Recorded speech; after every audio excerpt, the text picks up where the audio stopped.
Hello, everybody. Welcome to episode number 33 of the Natural Female Muscle Podcast.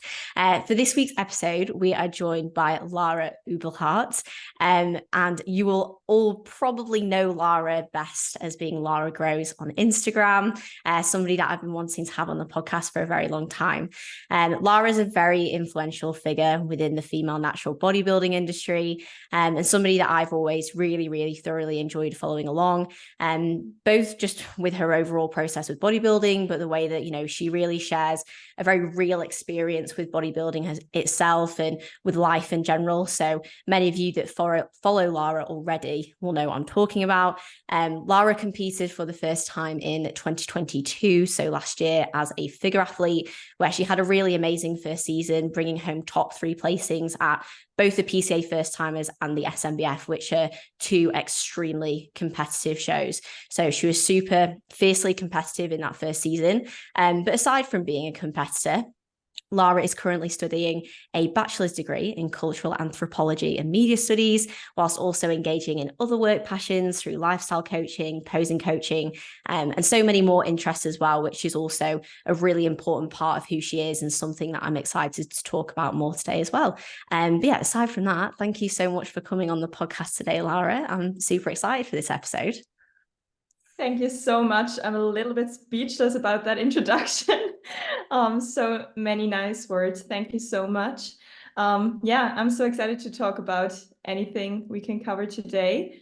And maybe just as a little side note, my first language is not English, so I'm sorry if my English is not the best. I hope I've got a good English speaking day to day. It depends on the day, but I'm gonna try my best, and thanks to everybody who listens anyway. No, absolutely. And I massively appreciate that as well, because I think if I tried to do this in your language, it would probably not last more than 10 seconds. So thank you so much. Okay, so a really nice place to always start the episodes, I think, is kind of giving a little bit of an introduction to your bodybuilding journey itself. Something that I don't really know a huge amount of, like with yourself, with what kind of got you into bodybuilding. I know you mentioned to me that you play different sports and everything growing up, but what was it for you that actually got you into bodybuilding specifically? And then obviously that led you towards competitive bodybuilding as well. That's actually a very good question, and one that I've asked myself many, many times. Yeah, as you said, I've always loved sports. I just like to move. I like to challenge myself. And so I think the main reason why I went into strength training and then, yeah, kind of slided into bodybuilding is because I just love the structure. I love to challenge myself. And I just love to grow in every aspect. And I just, the first thing that I noticed is that when I went into the gym, I just fell in love with training, which I didn't expect at all. So Yeah. I was just obsessed with training. And then I got obsessed with nutrition and just with the whole kind of sciencey bit of bodybuilding. And I liked the whole challenge of it and that it always changes. So you never stand still. And that's what I just really love about it. And then the desire to actually compete just grew organically. Mm-hmm. And then at one point I was like, well, shit, I gotta do that. I gotta do it because why not? Why not? I just kind of really want to do it. I feel like I'm ready. And with the right coach by my side, I think I can actually really learn a lot in that process. So why not just try it? So that's basically why I then went into bodybuilding, because I was like, well, why not? I love this shit. No, that's awesome. Did you actually, when you first started going to the gym and training, did you feel like your first motivations were like physique related, or was it more so because you just wanted to, like you say, you wanted to move, you wanted to be active, and then the physique kind of like fell naturally into place after that?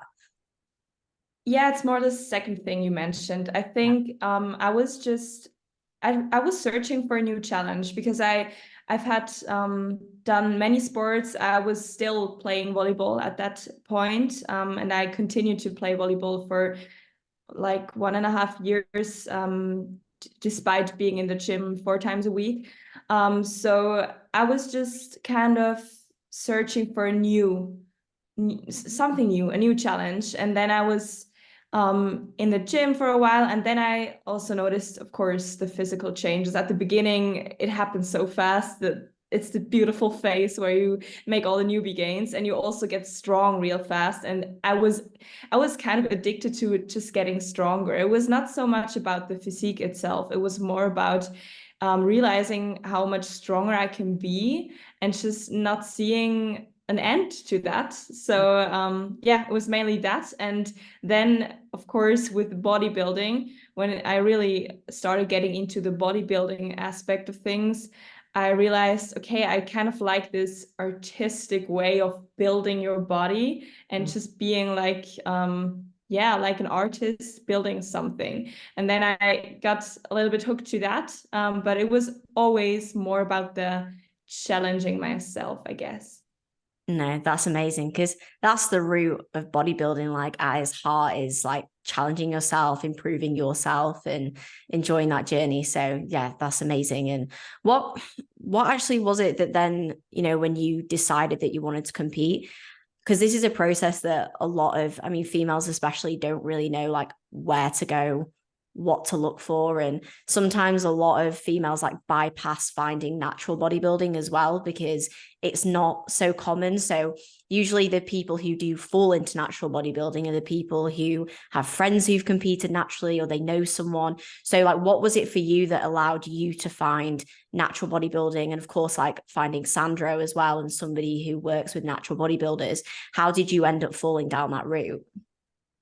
Honestly, I guess I was just lucky because I didn't have anybody in my environment, in my direct environment, who did that. Nobody who competed in bodybuilding, nobody who had these sort of goals. And it was social media basically that allowed me to dabble into that bubble. And actually, it was Sandro.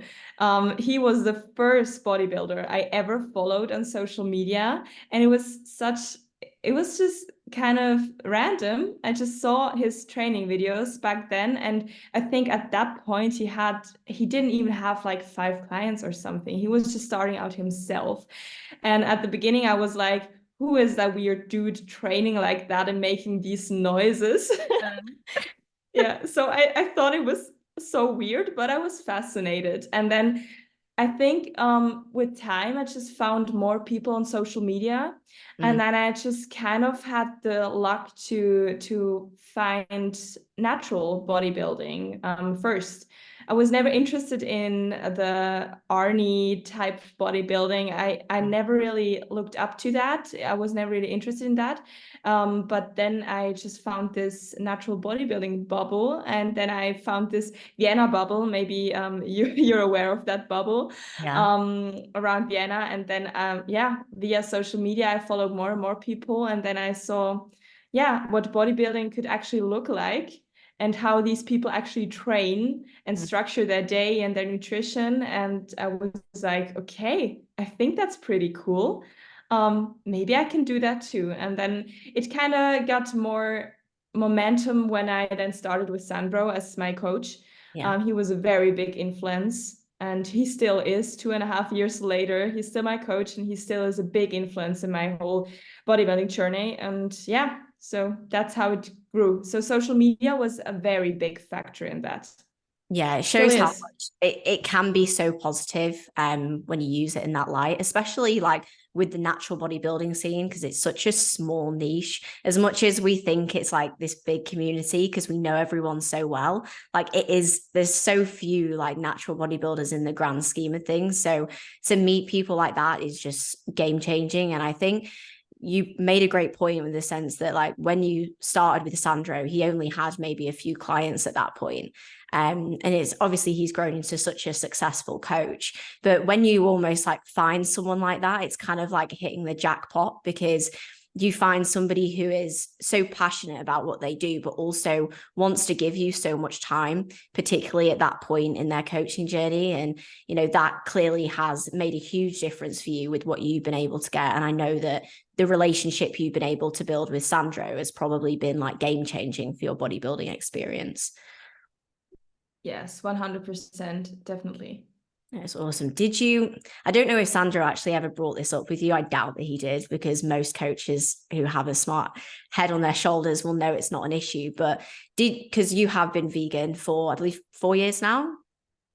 Yeah, I think 4.5, actually. Yeah. So a lot of people, not obviously true, but a lot of people do sometimes worry that they can't make enough progress or good progress as a vegan, or even like they will straight up be told, you see it all the time, people saying it's not possible, even though there's several athletes who stood as an example against that, as you have. But was that ever something that did cross your mind when you started bodybuilding? Or was it always something that, you know, you knew this was something that is a huge part of your life and you knew that you could still make progress alongside that? That's funny because I actually turned or went vegan the same time I joined the gym the first time. So it was very much in the same month. So I started going to the gym, and then when I started learning about nutrition, it was all chicken, broccoli, and the basic stuff. And I was like, shit, I can't make gains. And then I was very much in a dilemma because I thought, okay, I'm not sure if I can actually progress like that. But then I was like, okay, there's absolutely no option for me to change my vegan lifestyle for my own physique or strength-based goals. So I was like, okay, you know what? You got to find solutions for that. And I'm glad I did. And I very quickly realized by learning more and more about nutrition and how it works, how basic it actually is. Like protein exists in so many different ways. So I just learned, okay, it's actually no issue at all. And it never was. In my whole bodybuilding journey, veganism actually did not really play a huge role. People always think it's very closely related, but for me, it absolutely is not, because it's never been an issue. I mean, even my whole prep, it was all vegan. Yes, it's you have some challenges, you have different challenges, and some things are probably a bit harder as a vegan, and you need to know a bit more about nutrition. But thankfully, I was always interested in that topic anyway, so it was not an issue for me to learn more about nutrition anyway. So yeah, it was never an issue for me. It just meant that I need to be a bit more aware of some stuff. But yeah, I wouldn't change a thing about it. Yeah. I have to say that's kind of almost like a positive, as you mentioned there, because it almost encourages you to like need to learn a little bit more about like what you're eating and why you're eating it. Whereas a lot of people can maybe fall victim to like, oh yeah, it's chicken, it's rice, it's chicken and potato, or whatever it is, and not really think about, you know, what the value is within that. And when you have to maybe think a little bit more carefully initially, I mean, now it will come so naturally to you, but more initially about, you know, how am I going to get my protein in and how am I going to spike MPS? Like when you actually have to think more about that, it probably then encourages you to learn more and has helped fuel a little bit more of a passion for you with, you know, learning more about nutrition and bodybuilding as a whole. Yeah, absolutely. No, it's awesome to see, and hopefully a lot of, if anyone is watching this who is vegan as well, can be able to see Lara as like a good inspiration on that front as well, because I don't think that you should ever have to change kind of like your morals or your other decisions outside of bodybuilding just to make bodybuilding fit your life. You know, like if you make those decisions anyway, that's cool, but don't feel like you have to change yourself for bodybuilding, because a lot of things that you think you have to, you really don't. So yeah, it's really good to see you've done that. So when you obviously were then working with Sandro and you began that journey, when was the decision kind of made that you decided that you really wanted to compete? And did you always have the idea of competing in figure as kind of like your set goal, that was what you wanted to do?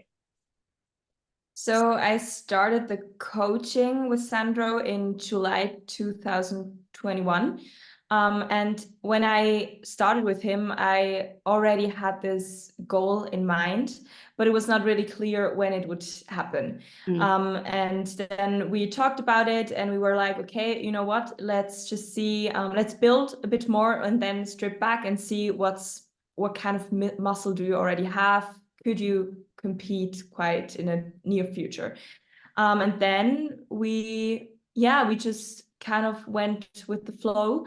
And then we decided actually then in autumn 2021, after the SNBF show, so the one I did a year later, that I was going to do the 2022 season. So it was very in the moment. We were like, well, I think you can do this. You got a shot at this just right after the show. And I was like, you know what, Sandro, I'm ready. And he was like, I think you're ready too. And then we just decided to actually start in the next season. But yeah, we were never really set on a specific year. But I was just like, it fits into my life right now or the next year. So why not do it? I knew I was quite young, or I don't have a high training age, so I have only started going to the gym in 2019, and then lockdown happened and stuff, and that was not the most productive training years. But I was like, you know what, let's do it, because I also want to do or to see if I want to do this long term. And I think that's a good reason to maybe even do it a bit earlier. And then see if this is actually something you want to strive forward in the long run. So yeah, that's what we did. Yeah, I totally agree with that. And I think that that's a really smart thing, is sometimes like when you feel ready and you want to do it, like not being afraid of doing it. Because I think so many people, like especially young athletes now, I think they're afraid of failing, or they're afraid of not being the best of the best of the best, or whatever it may be. And I think you have to know that you want to do it, because bodybuilding is like a huge, I mean, it's not a sacrifice, but it's a huge commitment. And so many people can then commit to, 5-6 years, like, no, I want to keep growing. But then you might not even enjoy competing. And then you're kind of like annoyed at yourself because you've spent so long committing to something that you don't actually like. So I think it's really good to do that at a young age. And it's exactly what I did, and I definitely don't regret it at all. I think it was kind of the best thing that I did. So yeah, definitely a smart thing there. And I think it's nice that you were also so aware of the shows as well before you do that as well, because that's another thing that makes a huge difference, like actually watching shows or being at shows. Because were you actually at the SNBF in 2021? Yes, I was actually there, but I was so glad that it happened, because in 2020, 2021, there weren't that many shows. Anyway, we all know the reasons. So I was so glad that I was able to actually see a show in person before competing myself, because I know with your shows, it was not that great for you. I didn't and that know before I competed, because there weren't any. It's awful. Yeah. And it was very important to me that I just kind of feel the atmosphere before I do it myself. And I'm really glad I did. So I think it was actually crucial for my decision to do it, because it made the whole thing real. Because before I watched some live streams, especially PCA live streams that happened during this time. But it seemed so far away and not really a goal that I could accomplish, and not really real. Yeah. But then the SNBF made it all real, and that really helped me with my decision. Even though like when you're at shows, it's obviously really exciting to see all the athletes on stage and to be at the day and feel the atmosphere, it kind of feels like glamorous and exciting. But then you almost sometimes kind of like forget in the moment what actually goes into getting to that point on stage. Did you, even in that moment, like in 2021, when you were thinking about the year ahead, did you ever have like any concerns or any like fears for the prep, or anything you were kind of worried about? I know a huge amount of it will have just been excitement, but ultimately a prep still takes so much out of us. Was there anything that you were kind of like nervous about before you began that prep for next year?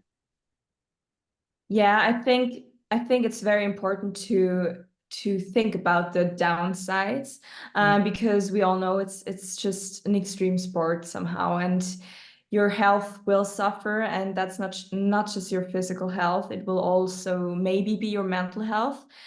So I was very aware of that, but I can actually say I was never scared, because I just felt so ready and kind of stable and safe, because I was just I learned a lot about prep before I even did it myself. And I also really made myself aware of the challenges that I could face during the prep, but also post prep. So I was aware of that, but I was never scared. And I was just like, you know what? I know there will be struggles, there will be challenges, but I know I can face it because I have a lot of experience. I got a good coach. And I have an amazing environment who supports me no matter what. So that was very important. But I think the main thing I was actually scared about was the mental effects. I was just a bit scared that it could change me in a way that I would think badly about myself, that I heard about people never viewing their body the same way after a prep. And I worked really hard for years to have a good relationship with my body. So I was a bit worried to kind of destroy that, or to just, damage that. And I had never seen myself that lean before, obviously. So I was a bit worried that would really mess with my head. But I'm really glad it didn't. To say that it didn't, it actually made myself. I think it actually strengthened my relationship with my body. And that's a beautiful learning I had after my prep, but I didn't know that beforehand. So yeah, I was a bit worried about the mental side effects that could occur. Was that something that you felt you were able to kind of manage better because of support around you? Or was it something that, you actually worked on throughout the prep as well to make sure that you didn't have any of those kind of like negative, like mental side effects that you were maybe worried about a little bit? I think it was mainly my own work, because as a person, I reflect a lot all the time, because I just like to understand why I do the things I do and why I think the thoughts I think. And I took the whole prep experience as a journey to learn more about myself. It was never just about stage. Stage was just like the end surprise, or the end bit where I can kind of celebrate the whole process a little more. But I was always just very aware that every situation that is hard will give me something to learn about myself. And I just took that opportunity every time it came. And so I think it was a lot of my own mental work that made me this strong and resilient with the whole process. Yeah.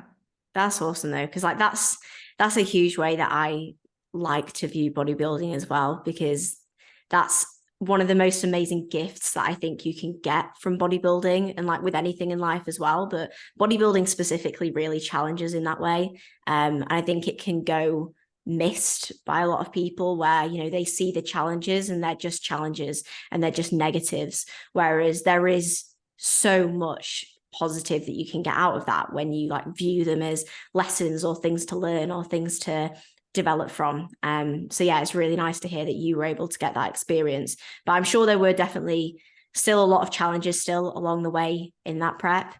What would you say were still like some of the most challenging moments where, even when you have that mindset of wanting to get the most out of the process and, learn the most you can and develop yourself, that you still found yourself maybe struggling more than you'd expect, or really having to kind of push yourself? Because I know that especially in your first season, you were pretty lean, like you really pushed yourself, you were not holding back. So, I can imagine at points it definitely did get difficult.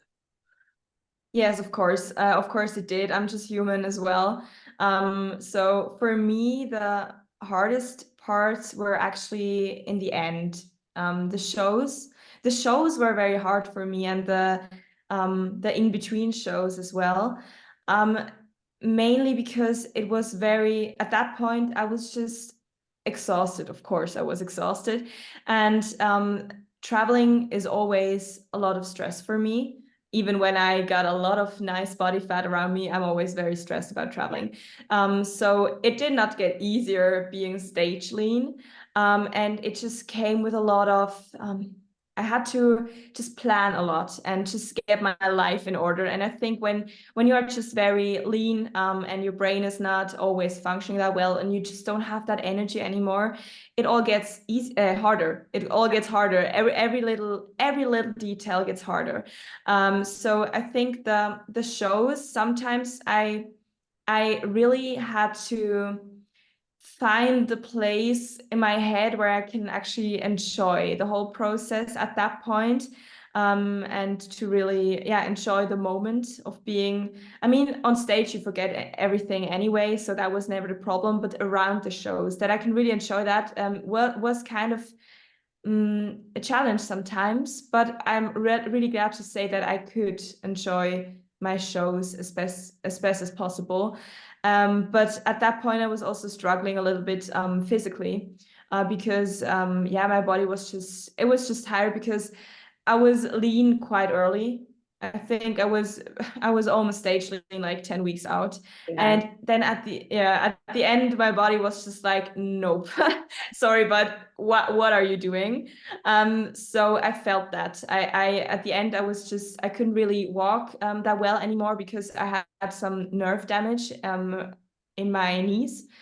So I couldn't really lift my right foot anymore. And that was so hard at the end, because posing is so important to me. Yeah. So posing was extremely hard with my last 3 shows.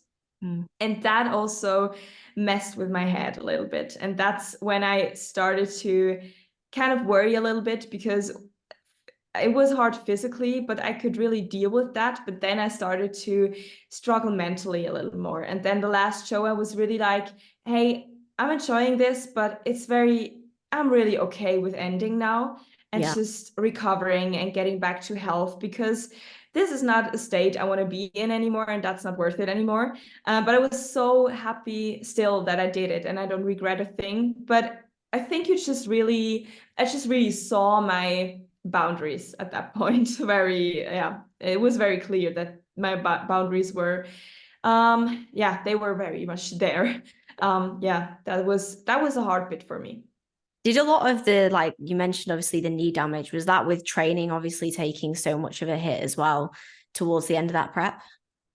Yeah, it was, I went to a doctor who then measured actually my nerve speed or something. I'm sorry, I don't really know the right terms. Okay. And then she said it was just a combination of the hard training, the losing weight that quickly, and also not eating enough, obviously. So it was just a combination of these things. And of course, the hard training didn't help, but there was not really, we all know you can't really train differently at that point, because you really need to hold on to the muscles. So we just kind of tried to keep going as long as we could. Thankfully, I didn't really have a lot of struggle with pain at that point. It was more numbness. I was just numb in my foot. But it was just worrying. I was like, I hope I can get that feeling back. I didn't know if it was damage that I couldn't change. So that was mentally tough. But in training, it didn't really bother me that much. And of course, we adapted the training to more stable exercises. We didn't really do anything that I had to stabilize my own knees much. But you kind of need to keep the hard training going. As we all know.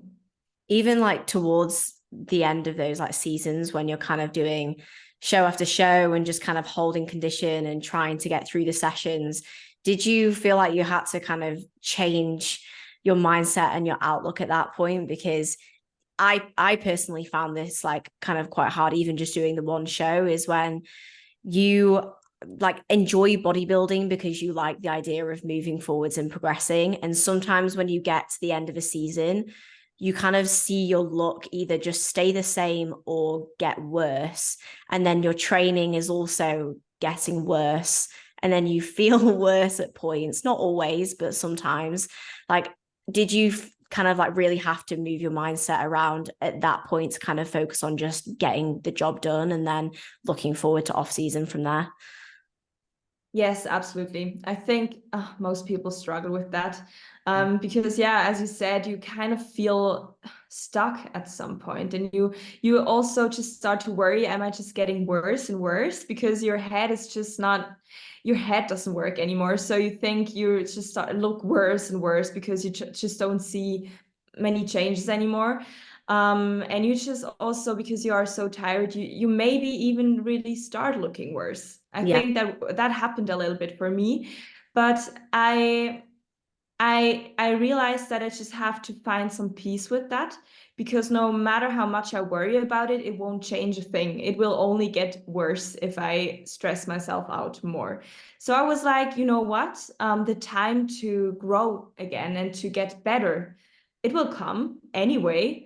You might as well enjoy the shows for now because you worked so hard for this.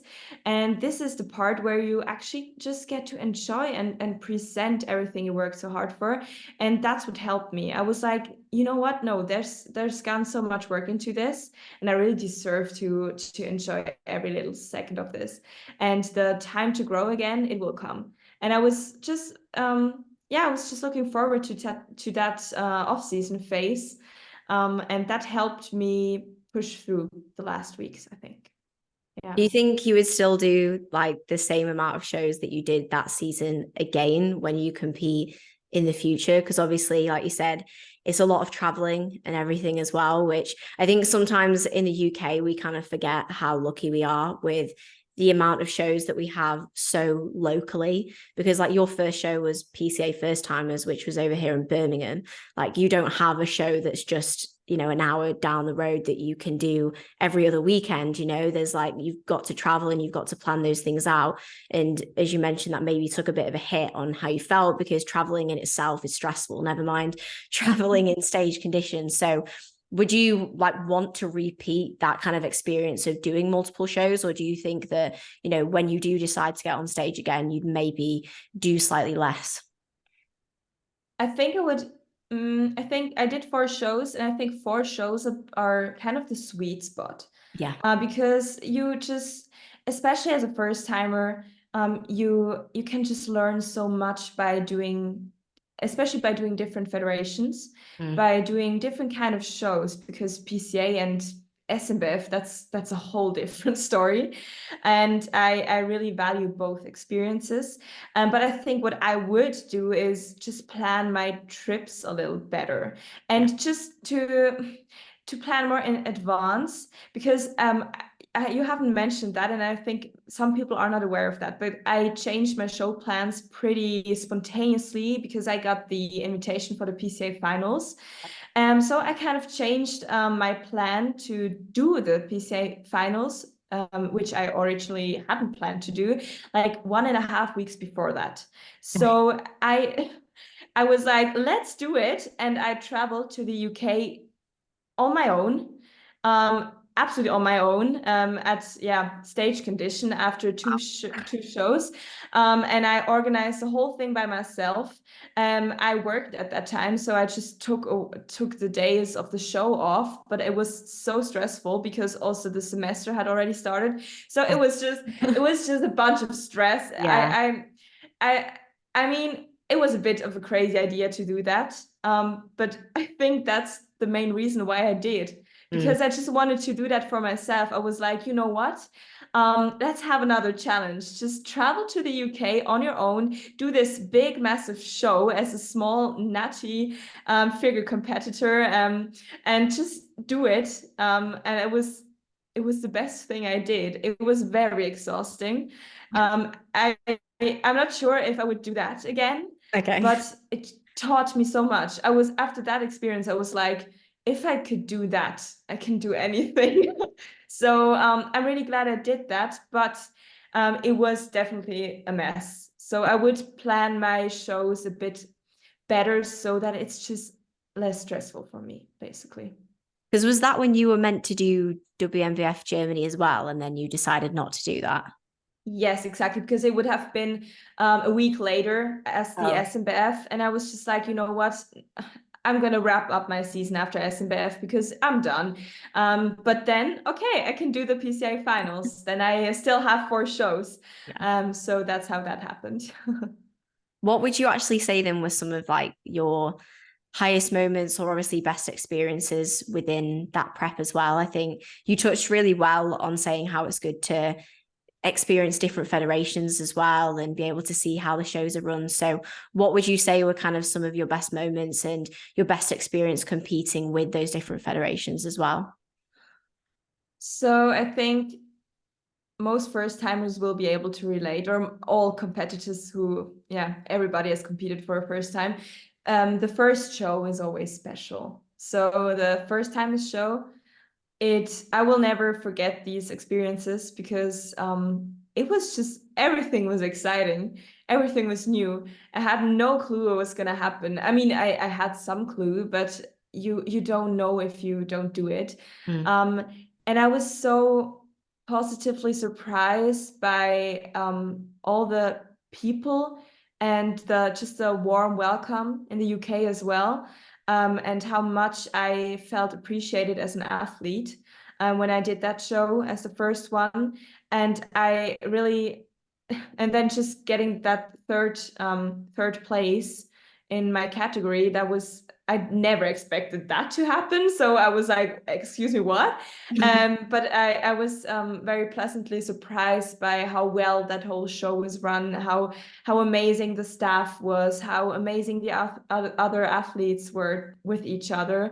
And the whole trip was just such an amazing experience because I got to do it with Sandro as well, with my coach, and with my twin sister as well, who supported me so much during my whole season.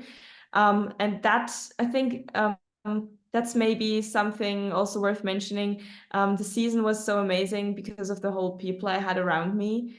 Also with the SNBF, which marked the end of my season, it was just lovely to do the last show in Switzerland with my whole family supporting and with my team supporting, with other bodybuilding friends I have supporting, and friends who have no idea about bodybuilding also supporting me. And that was just so lovely, just feeling all that support, because I never did it for the other people. I always did it for myself, but then just seeing people enjoy it kind of as well, and just being proud of me was so heartwarming. And I will always remember that with a smile on my face.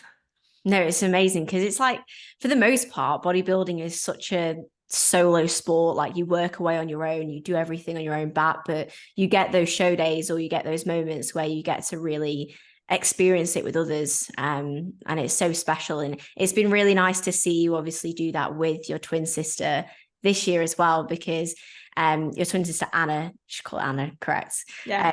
She competed this year. And was that obviously a really nice experience for you to then be able to enjoy that with her when she'd been able to maybe do that with you the year before? Yeah, I think it was so amazing for us both, because we got to switch the roles, and everything she experienced with me last year, I got to experience this year with her. And it was just seeing her on stage and just seeing her kind of grow as a person, as an athlete during this whole process. It was even more emotional than my own prep, and being at her shows was so much harder for me than doing it myself, because I was so nervous. But it also kind of meant so much more, because it's just seeing her do her thing and being proud and happy on that stage, that was just incredible. And also knowing that that's what she felt when she saw me, that was so nice. So I think that we got to experience that is so special, because who does who has a twin sister who does the same sport and then competes the year after, and even almost does the same shows? that's just so special, and I'm really glad we got to experience that both. Does it bring you both a lot closer together through kind of having that joint passion that you have? Yes, 100%. Absolutely. Even not just the bodybuilding, but the training. Yeah. It started with the training. I kind of got her into the gym. I was like, you need to do that as well. This is amazing. And she was like, okay, if you say so. And then we just started being obsessed with training and nutrition, and she's also vegan, so that's something that brings us closer together as well. And then the whole bodybuilding thing, we grew together closer and closer during this time, and yeah, it's been a game changer in the whole relationship we have as sisters, absolutely. That's incredible. That's just such a special thing to be able to have together. So yeah, it makes me so happy when I get to see you guys like go on these trips together and you're there helping her with a tan and taking her pictures and everything. Cause most people like even just having a friend there is like everything, but to have your twin sister there as well is awesome. So yeah, I just had to touch on that because it was obviously really cool. And for anyone who obviously isn't already currently following on both of their journeys, like please do, because it's amazing to be able to see. But obviously coming away a little bit from that prep and then into the post-prep window, you'd already touched upon the fact that you kind of prepared yourself for this a little bit before you even went into the prep, which I think is so important because you definitely don't want to go into that phase completely like clean, fresh, no awareness, because you'll probably have a bit of a shock.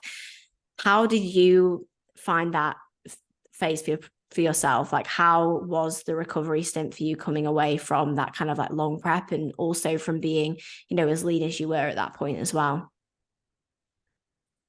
Honestly, I expected it to be more difficult.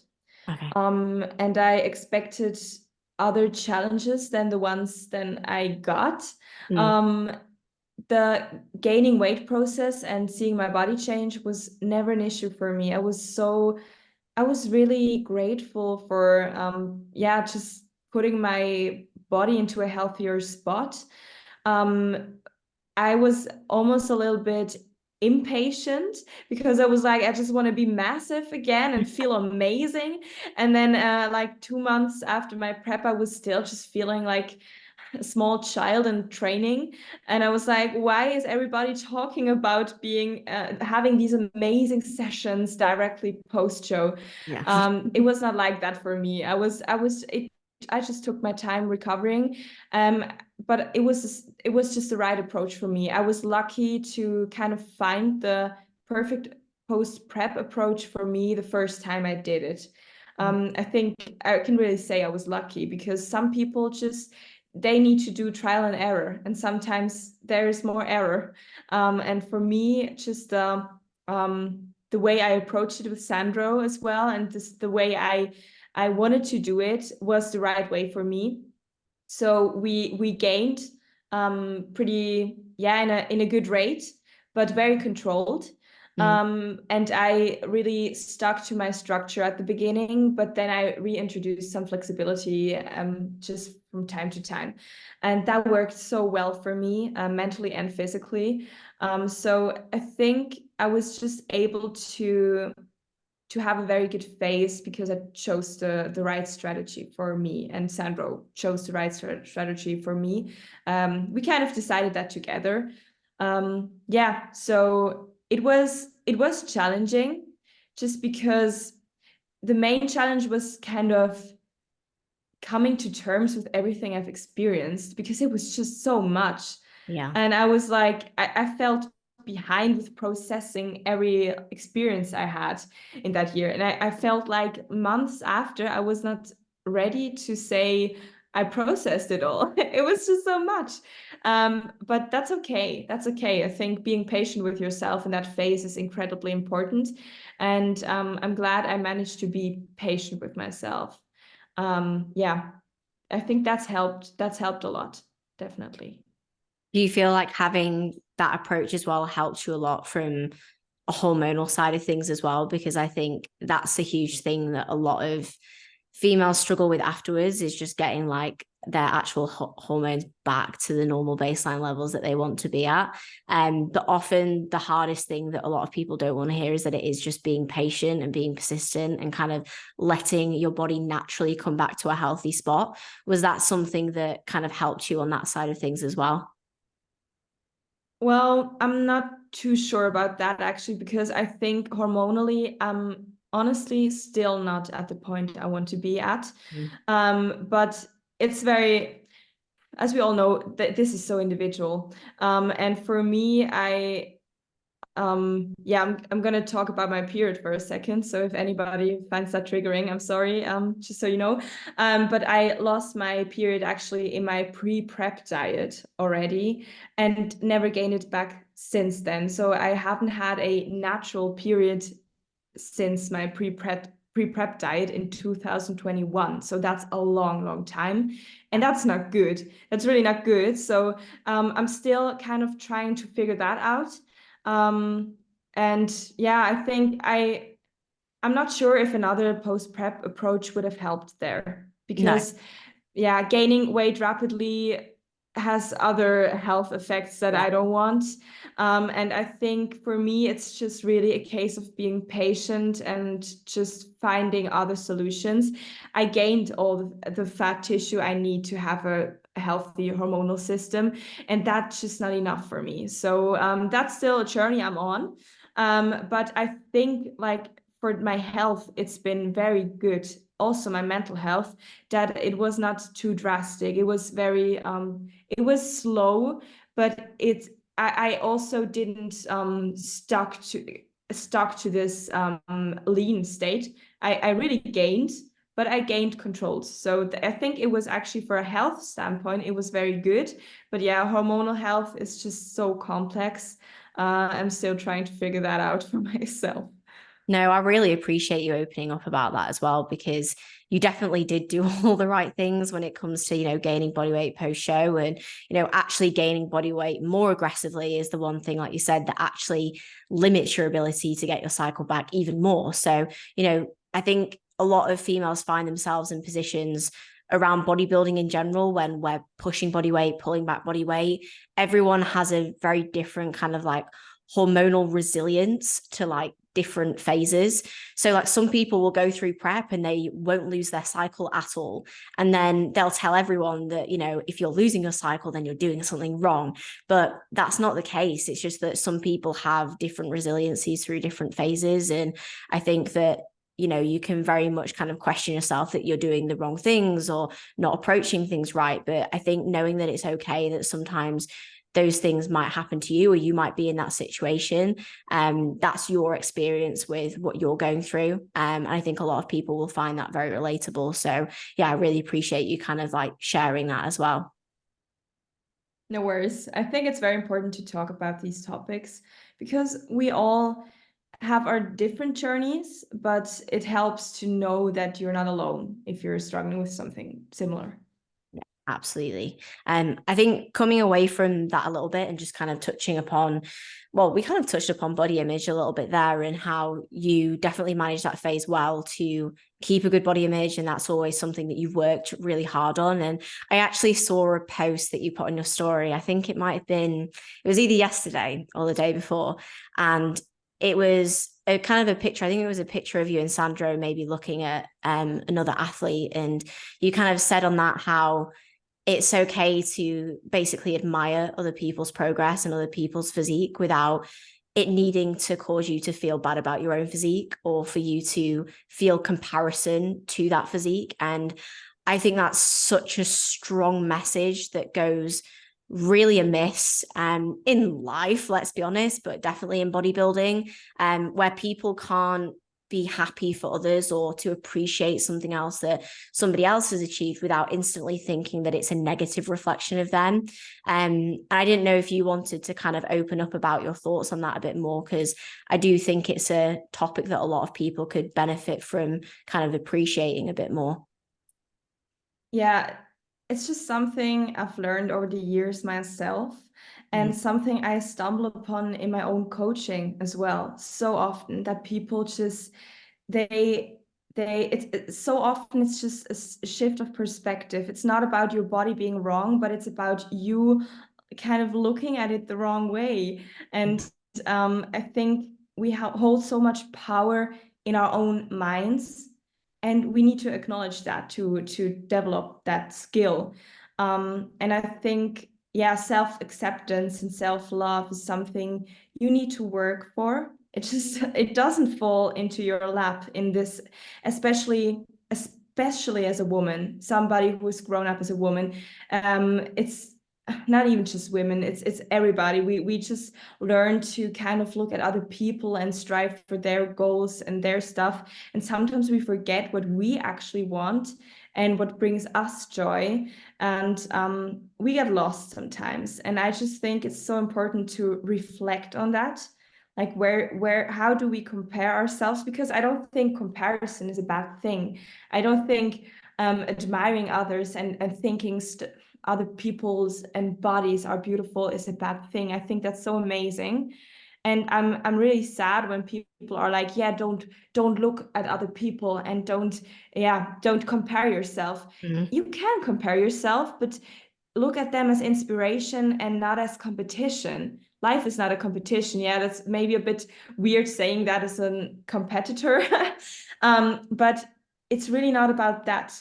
You can look amazing while other people look amazing. And I think some people just forget about that or don't realize that in the first place. So I just, that's why I talk about it all the time, because I just want to remind people, hey, everybody can look at themselves in a good way. Everybody can learn to love themselves.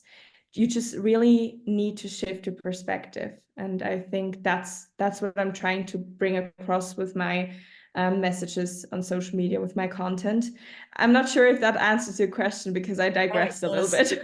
No, it does. And I just wanted to hear you talk about it more because it's a message that I personally love and one that I have really worked hard even on myself to implement maybe over the past 5 years, where I would struggle at like going to shows or looking at other athletes, and I'd see someone, I go, she looks amazing, like why don't I look like that?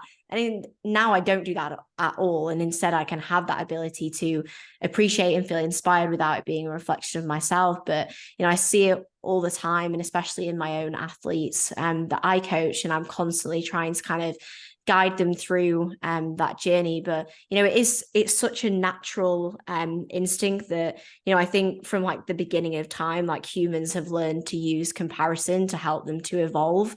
So like we are naturally inclined to compare to others, but we can use that as a means of like leveling ourselves up rather than as a means of belittling ourselves and bringing ourselves down.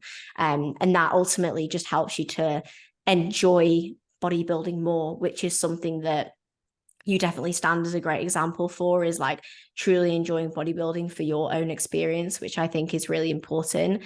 And a huge thing that you actually touched upon when we kind of went through your background a bit before this episode was obviously all the different interests that you actually have outside of bodybuilding as well, which you do have several other interests. As much as bodybuilding is your number one thing, you also like to dabble in other stuff, which I personally find to be really important for you to have a healthy relationship with bodybuilding. And it's something that I've really encouraged in my own bodybuilding experience the past few years. So do you find that that's been something that has helped you personally with, your relationship with bodybuilding and enjoying different things? Yes, absolutely. So I think every athlete goes through phases where they kind of need to find the balance with bodybuilding in their life. I think, yeah, balance is kind of an overused term maybe, but I still think it's so important. And for me, I just noticed that when I want to do bodybuilding long term, and the best bodybuilders, they do this shit for a long, long time. So I want to find joy in this sport for a long time, and that means sometimes it can't be my priority, and it can't be my only focus. And that's actually a big fear of mine, that I kind of lose sight of everything life can offer for me, just because I'm so stuck into progressing in the gym and tracking my macros. And then I just forget about everything else. And even though I feel like it brings me much joy, I still kind of get burnt out, and maybe I miss a lot of amazing stuff life can offer me. Yeah. So yeah, for me, it's been very important just for the long-term process to let other stuff come into my life. And actually, I learned that during my prep. That's so it's funny. When I was in prep, I made so many learnings that not for the prep itself, but for the process after prep. In prep, I realized, yeah, I want to approach my off season differently than I've done it ever before. Yeah. Because I just realized how important other factors in my life are, and how much joy they give me, how much energy they give me, and how much they actually make me a better athlete than in the long run. Yeah, so that's just something I had to learn for myself, and I think everybody needs to go through that themselves. But it also takes a lot of reflection, self-reflection, to even get to that point.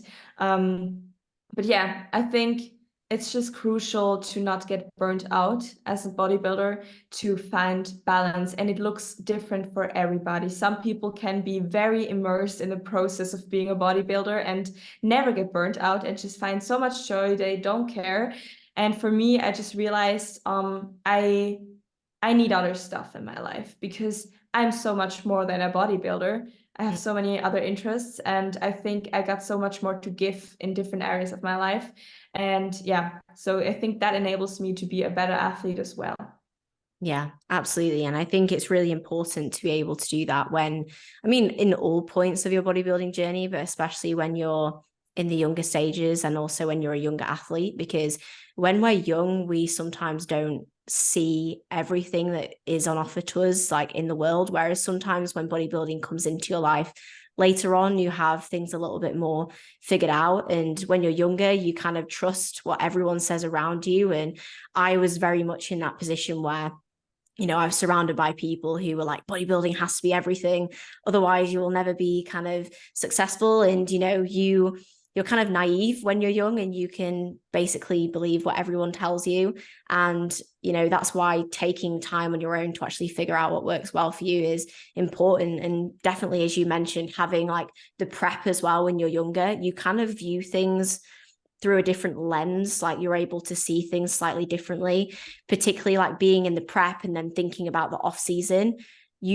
You understand in a prep, I feel like, what is actually necessary for bodybuilding, and it enables you to then go into off season and realize what things are necessary, what things are beneficial, and what things are completely unnecessary, and that you don't need to stress about if you don't want to. And I think, again, that's just another point where you can take so much out of that. And I think it's really good that you don't shy away from your different interests and your different things that you like. And I try really hard as well sometimes to, because I'm not very good at sharing a lot of stuff on my Instagram, and I need to get better at it. But I try to kind of share that I do like different things, because I also, as much as, like you said, some people love bodybuilding, and that's fine, but I'm actually not like that. You know, like I enjoy different things, and I engage in different hobbies and different interests outside of it. And I think it's important for people to see that, so that they know that if they enjoy that as well, that's okay. So yeah, I just think it's really nice that you've obviously shared a lot of things on that front. Now, I'm going to obviously move on to another topic, as long as you obviously feel comfortable talking about it, because we mentioned it beforehand. And I know you mentioned to me before we came on the podcast that recently you obviously had your ADHD diagnosis, and that has been something that, just like your whole journey, and like you said, the whole Lara Grows is about growing this whole thing in your whole life. And it's been something that has allowed you to view things a bit more positively. So I wondered like how you have really kind of dealt with, you know, the adversity that you faced there, and how that has allowed you to take positive outcomes from that. So with the ADHD diagnosis, it's actually I'm very much in the beginning stages of that whole process of figuring it out myself, because I've really been diagnosed very recently, like it's been 2 weeks. So it's been a massive shift in perspective on my life, and maybe that's that's very important for this podcast, in my bodybuilding journey as well, because it explains a lot of stuff to me. It explains to me why I love this structure of bodybuilding so much, for example, because I do have ADHD, I need a lot of structure or I don't function at all. So that's kind of an explanation why I feel so safe and happy with bodybuilding. And the other thing, it just pushes me all the time. It gives me a lot of dopamine. It's just pushing my boundaries all the time, and it keeps me just evolving and seeing new stuff and experiencing new stuff. And so that's kind of an explanation why I love this lifestyle so much. But it's also an explanation why I kind of need this lifestyle. It gives me so much safety. And yeah, with ADHD, it's just ADHD is something, it gives you a lot, but it also takes a lot. It is a disability, and it makes some parts of your life very hard. And because I have been diagnosed as a 25-year-old woman, that's so late. And for me, in my whole life, I struggled with not being diagnosed because I just didn't have the answer for so many struggles I faced. And I just kind of found I just thought I was sometimes just being lazy or just not good enough, not trying hard enough. And that's been so hard. And it's also been hard within bodybuilding sometimes, because I do struggle with focus in training. And I just do struggle with, sometimes I also do struggle with food, not because I view food as something bad, but because I need so much structure. And if I don't have it, I have no idea what to do with my food. So that's something that can be very challenging, but bodybuilding has given me a lot of strategies to operate with my ADHD. But yeah, I'm still very much at the beginning of figuring it out, and just trying some stuff that will make life a little bit easier. But yeah, I also kind of think that it's not that rare that people with ADHD kind of feel drawn to bodybuilding. And I would love to have some more discussions about that, because I haven't heard about this a lot.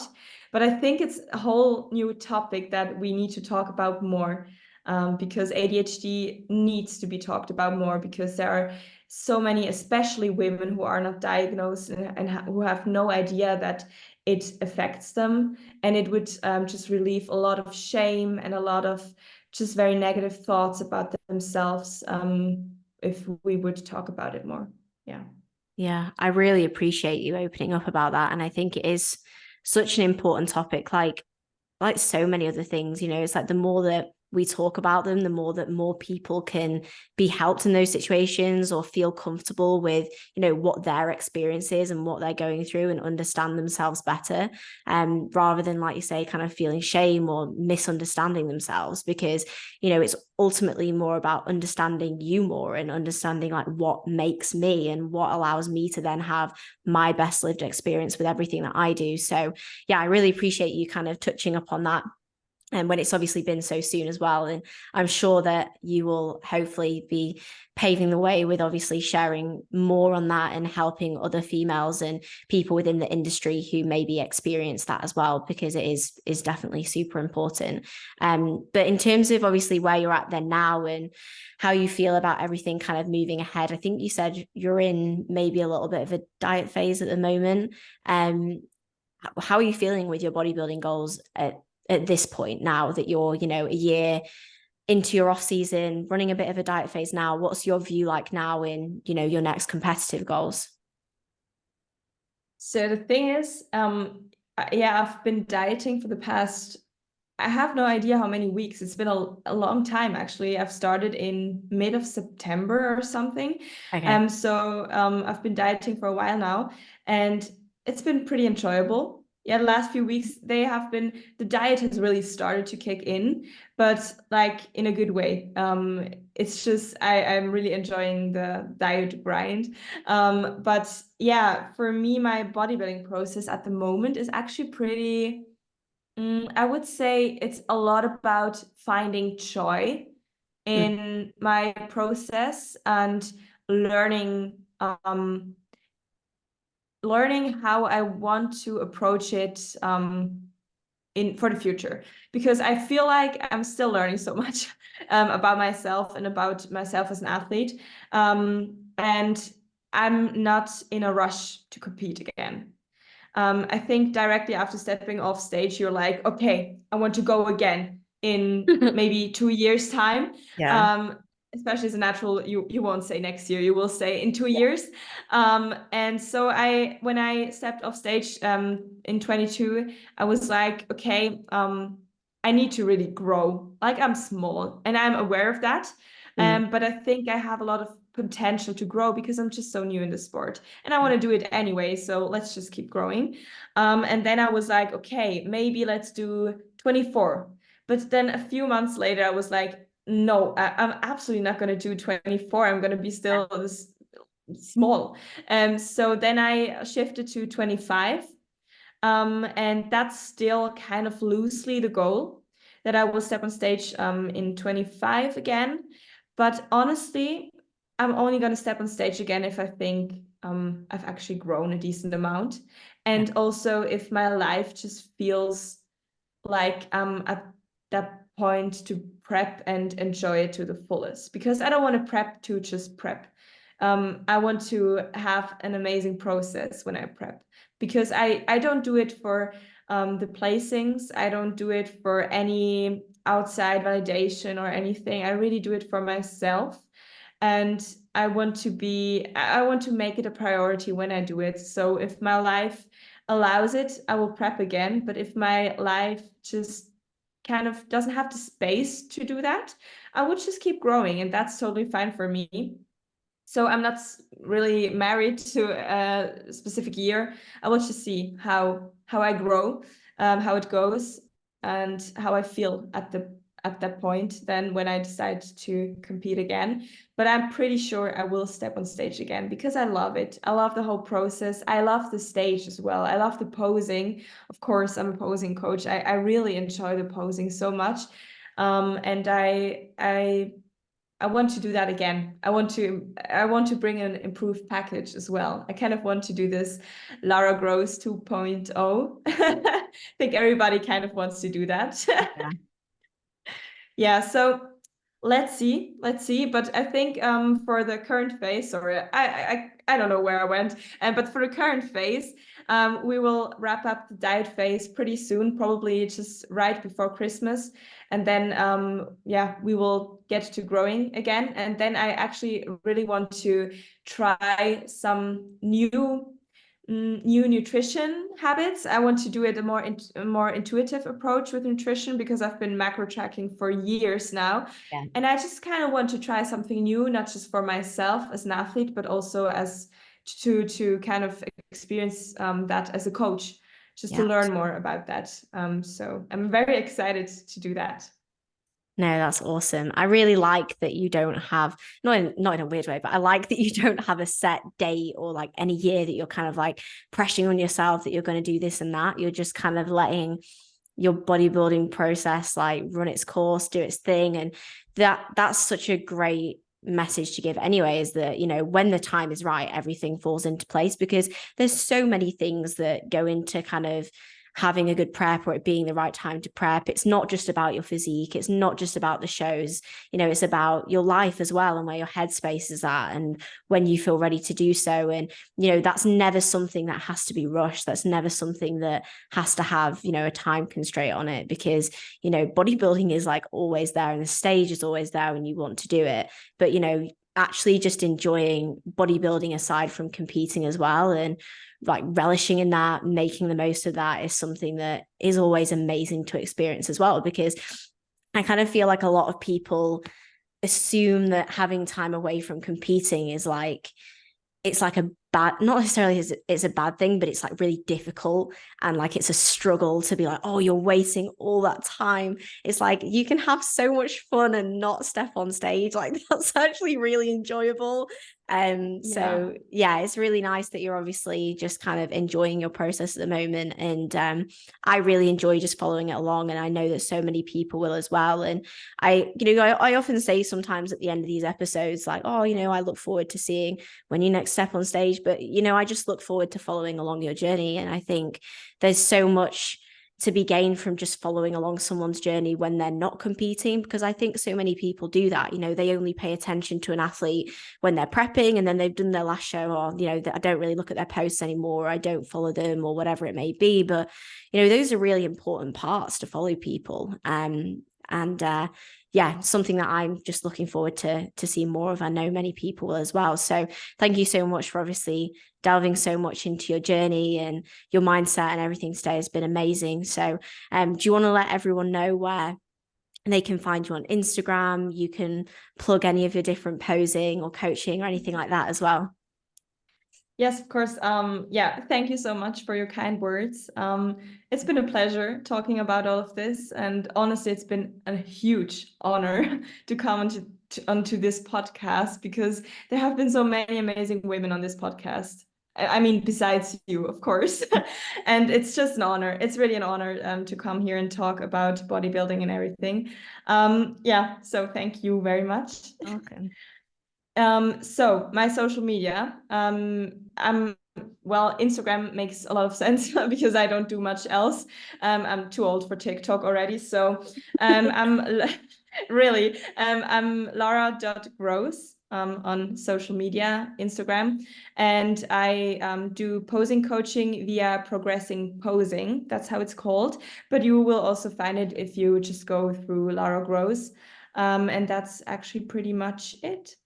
Awesome. I'll make sure to put Lara's information in the description. So everybody, please go and follow Lara if you're not already, because I wouldn't recommend it if I didn't experience it myself. And I've loved following Lara for a couple of years now. It's been amazing. So everyone, please go and check her out. And thank you so much for coming on today. As I said at the start, I've been wanting to have you on for ages. And it's been a really, really wonderful conversation. I know so many people will have gained so much out of this as well. So thank you so much to everybody for listening. If you have enjoyed this episode, which I'm sure you have, please make sure to like, subscribe, follow, and rate the podcast. And of course, share and tag us if you do listen to it as well. But yeah, thank you so much for listening, everyone. And I'll be back with another episode next week.